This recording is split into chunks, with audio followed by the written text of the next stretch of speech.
Bugün gençliğimi yaşayıram mən. Hayattan məhəbbət humun yaşdayam. Dünəndən bugünə həvəslə gələm. Sabahı gələcək sanan yaşdayam. Vardı ürəyimdə qırılmaz ümid, sanıram açılar bağlanmış kilit. Hər xırda məqamı mən fürsət bilir. Hərdəndən günlərlə qaçan yaşdayam. Hərdən səbirliyəm, hərdən səbirsiz. Hərdən tez coşuram heç bir səbəbsiz. Hərdən də oluram daş kimi dilsiz. Buz kimi eriyib donan yaşdayam.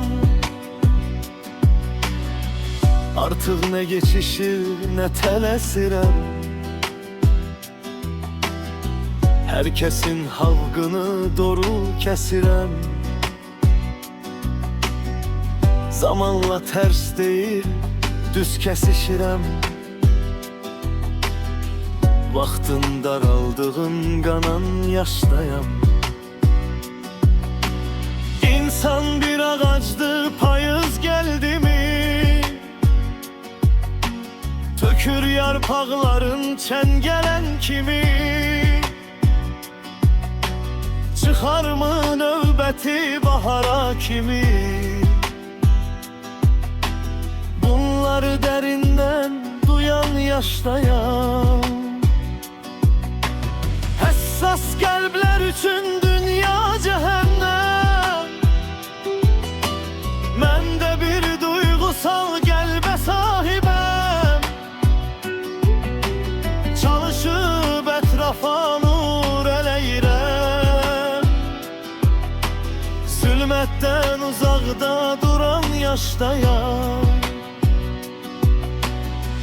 Gözəl düşünürəm düz görmək üçün. Asla istəmirəm düz görmək üçün. Barı bu həyatda yüz görmək üçün.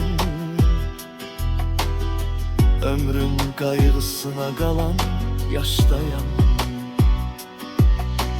Hər kəsin qəlbində min bir arzu var.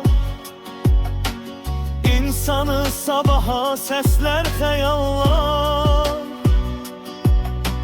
Mən də bir insanam, düşünsəm nə olar? Hərdən fikirlərə dalan yaşdayam. Ömrüm dəniz kimi çağlar dayanmaz. Qəflət yuxulardan ərdəm oyanmaz. Adam bu yaşında bu qədər yanmaz. İndi anladım ki yalan yaşdayam. Sözümün canı var deyməl gərək. Yeç şadlıq elə dayanmadan gəz. Güz səni qəlbində kəflə et əvəz. Heç vaxt düşünmə ki sınan yaşdayam.